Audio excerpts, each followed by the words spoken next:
আপনারা হয়তো অনেকেই সৌরভ মুখার্জির মার্সেলাস যে পিএমএস সার্ভিস এসেছে তাদের ফলো করছেন এবং এই মার্সেলাসের একটা ভীষণ বড় একটা অ্যাডভান্টেজ হচ্ছে এরা এরা কিন্তু রিটেল ইনভেস্টরদের ভীষণ হেল্প করে। কারণ আপনি দেখতে পারবেন না এমন কোনো কোম্পানি ইন্ডিয়াতে আছে, কোনো পিএমএস সার্ভিস কোম্পানি ইন্ডিয়াতে আছে যারা এরকমভাবে ট্রান্সপারেন্টলি নিজেদের রিসার্চ সম্পর্কে পাবলিকদের ইনফরমেশন শেয়ার করে। প্রত্যেক মাসে মার্সেলাস কিন্তু তাদের ফান্ডের জন্য যে সমস্ত রিসার্চ আছে সেটা কিন্তু পাবলিকলি তাদের ওয়েবসাইটে নিউজ লেটারের মাধ্যমে শেয়ার করে। আপনারা এখন স্ক্রিনে যেটা দেখতে পাচ্ছেন সেটা হচ্ছে এদের একটা নিউজ লেটার, এবং নিউজ লেটারে আপনি খুব ভালো ইনফরমেশন পেয়ে যাবেন। সেটা আপনাদের নিজেদের যে ইনভেস্টমেন্ট জার্নিটা রয়েছে তাতেও ভীষণ হেল্প করবে।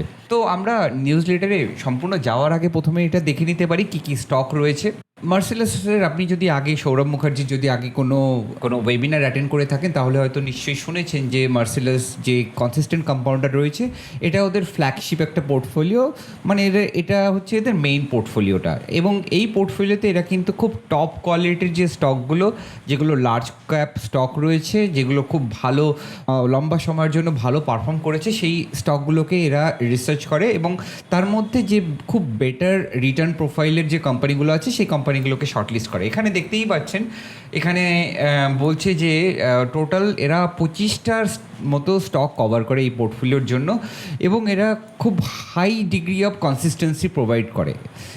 যদি আপনি সৌরভ মুখার্জির কোনো কথা শুনে থাকেন তাহলে দেখবেন খুব ভালো করে দুটো প্যারামিটারের উপরে খুব ফোকাস করে। একটা হচ্ছে রিটার্ন অন ক্যাপিটাল এমপ্লয়েড, শর্টে এটাকে আরওসিই বলে, আর একটা হচ্ছে রেভিনিউ গ্রোথ রেট। এই দুটো জিনিসের উপরে বেস করে কিন্তু এরা পোর্টফোলিওটাকে সাজায়। এবং আমরা সব ডিসকাস করার আগে একবার এদের স্টকের নামগুলো একবার দেখে নিতে পারি। আপনারা দেখতে পাচ্ছেন, আমি স্ক্রিনটাকে একটু জুম করব তাহলে একটু খুব ভালো দেখতে পারবেন। প্রথম স্টকটা যেটা দেখতে পাচ্ছেন সেটা হচ্ছে এশিয়ান পেইন্ট। আপনারা সবাই জানেন এশিয়ান পেইন্ট কী ধরনের business involve. Then Pidilite, doctor Lal path, Page Industries, Nestle India. এটা হচ্ছে 5খানা কোম্পানি, টোটাল 13টা থেকে 14টা কোম্পানির মতো এরা টোটাল পোর্টফোলিওতে এরা নেয়। যদি দেখেন এখানে প্রত্যেকটা কোম্পানির কিন্তু এরা নাম প্রোভাইড করছে। এটা একটা খুব বড় একটা অ্যাডভান্টেজ। আপনি অন্য কোনো পিএমএস সার্ভিসে দেখবেনই না যে এরকমভাবে এরা নাম ডিসক্লোজ করছে। তো এখানে সম্পূর্ণ খুব ট্রান্সপারেন্টলি এরা এদের পোর্টফোলিওটাকে কিন্তু দেখাচ্ছে। তো যেরকম বলছিলাম, Asian paint, Pidilite, doctor Lal path, Page Industries, Nestle India, Divi's lab, Berger paint, TCS, Titan, HDFC life, আর রিসেন্টলি এরা আইসিআইসিআই লম্বার্ড ইনক্লুড করেছে। এই যে সেগমেন্টগুলো দেখছেন এখানে যতগুলো কোম্পানি রয়েছে এগুলো কিন্তু নন লেন্ডিং কোম্পানি, তার মানে এরা টিপিক্যাল বিজনেসে ইনভলভড।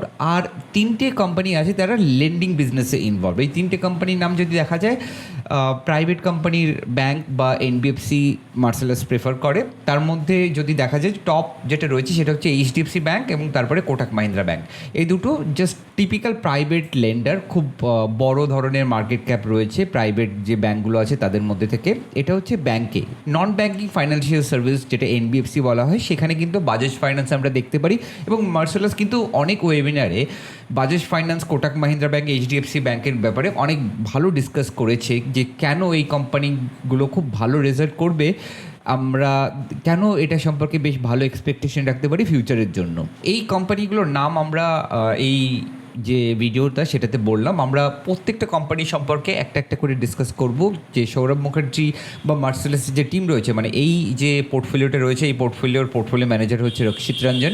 সে কীরকমভাবে এই কোম্পানিগুলোর অ্যানালাইসিস করছে বা কিভাবে এই কোম্পানিগুলো গ্রো করছে সেটা সম্পর্কে কিন্তু ডিটেলস আপডেট দেয়। তো আমরা আমাদের বিভিন্ন ভিডিওর মাধ্যমে এই যে আপডেটগুলো খুব শর্টে তুলে ধরবো। কারণ কি হয়, এই যে ভিডিওগুলো হয় এগুলো খুব লম্বা ভিডিও এবং প্রত্যেকটা ভিডিও ইংলিশ বা হিন্দিতে থাকে, আর প্রায় 1 ঘন্টা থাকে। তো এটা অনেক রিটেল ইনভেস্টরের জন্য এই পুরো ভিডিওটা দেখে সামারাইজ করা বেশ কষ্টকর হয়ে দাঁড়ায়। এই জন্য আমরা কি করব, এই যে লম্বা যে ভিডিওগুলো রয়েছে এগুলো ছোট ছোট করে আমরা ভিডিওর মাধ্যমে আপনাদের সামনে তুলে ধরবো। আজকের জন্য এইটুকুই, আমরা পরবর্তী ভিডিও নিয়ে আপনাদের সামনে তুলে ধরবো। ধন্যবাদ।